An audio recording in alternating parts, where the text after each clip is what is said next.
Vamos trazer detalhes da prisão domiciliar do ex-presidente da República, Jair Bolsonaro, determinada pelo ministro Alexandre de Moraes. O ministro Alexandre de Moraes determinou a prisão domiciliar de Jair Bolsonaro por descumprimento das medidas cautelares impostas pelo Supremo Tribunal Federal. A decisão foi motivada pela veiculação de conteúdos nas redes sociais dos filhos de Bolsonaro no domingo, quando ele participou de forma online de atos por todo o Brasil, né, em apoio à anistia, com críticas ao Supremo Tribunal Federal. Inclusive, em alguns desses atos, ele chegou a participar através de videochamada realizada pelos filhos, interagindo com os manifestantes em Brasília, São Paulo, Belém, em várias partes do Brasil. Em sua decisão, o ministro afirmou que o ex-presidente utilizou as redes sociais de filhos e aliados, divulgando conteúdo que incitava ataques ao STF em intervenção estrangeira no judiciário brasileiro. Para Alexandre de Moraes, Bolsonaro utilizou as redes sociais mesmo sem o uso direto de seus perfis, tendo burlado as restrições impostas anteriormente pelo STF. Com a decisão, o ex-presidente deverá cumprir prisão domiciliar no endereço residencial, seguindo com o uso de tornozeleira eletrônica, proibição de visitas, exceto de familiares próximos e advogados, e o recolhimento de todos os aparelhos celulares disponíveis no local. Em seu texto, o ministro afirmou que as condutas do ex-presidente fizeram necessidade de uma readequação de medidas mais graves para evitar uma reiterada delitiva de Bolsonaro. A prisão domiciliar repercutiu bastante, inclusive entre as autoridades do Piauí.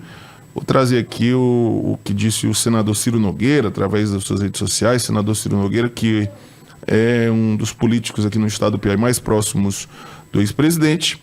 Ele publicou nas redes sociais, abre aspas: "Hoje é um dia triste para mim, tenho certeza que para dezenas de milhões de brasileiros.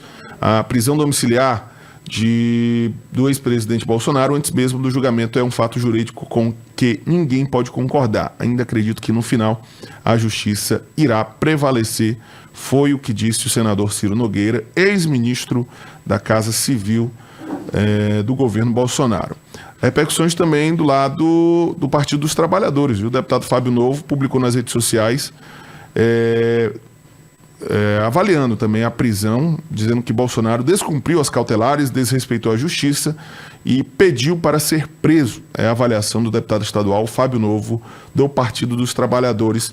Tá aí a prisão do ex-presidente Jair Bolsonaro, que deve ser, sem dúvidas, o principal assunto debatido hoje em todo o Brasil. A prisão domiciliar do ex-presidente. Eu quero ouvir o João Magalhães e o Chico Gomes e a análise também dos nossos colegas sobre essas medidas restritivas. O que me chamou a atenção é um ponto que acho que fica até em aberto nessa decisão do ministro Alexandre de Moraes, sobre as medidas restritivas que, de forma direta ou indireta, também acabam atingindo os familiares do ex-presidente. No caso, a esposa do ex-presidente, a ex-primeira-dama Michele Bolsonaro, a filha e a enteada que moram com ele.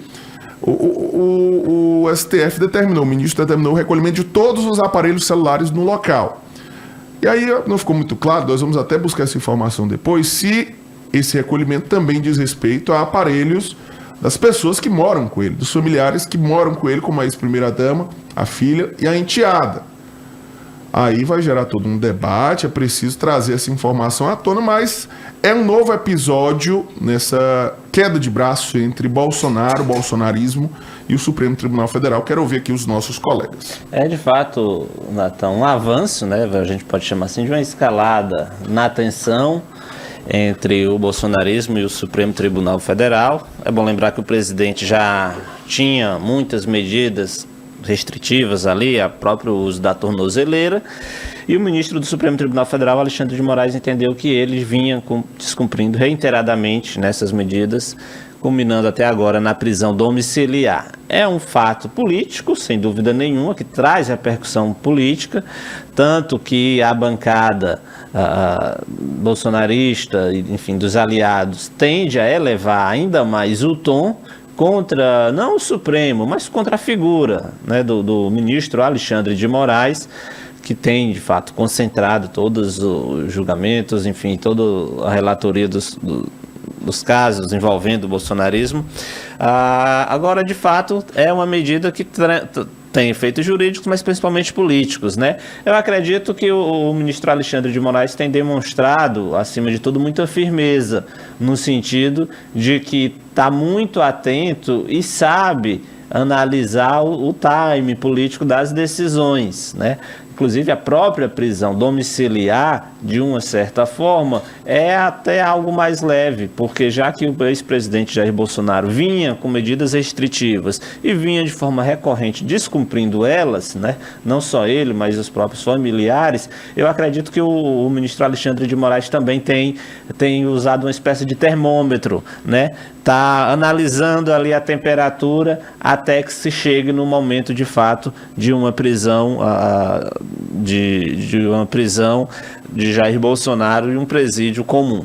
Então é de fato algo que, como você disse, a gente ainda vai aguardar o restante do dia para ver, até porque o Congresso está voltando agora, então todas aquelas medidas que a bancada do PL estava tentando dar agilidade e não podia por conta do recesso, agora certamente vai andar.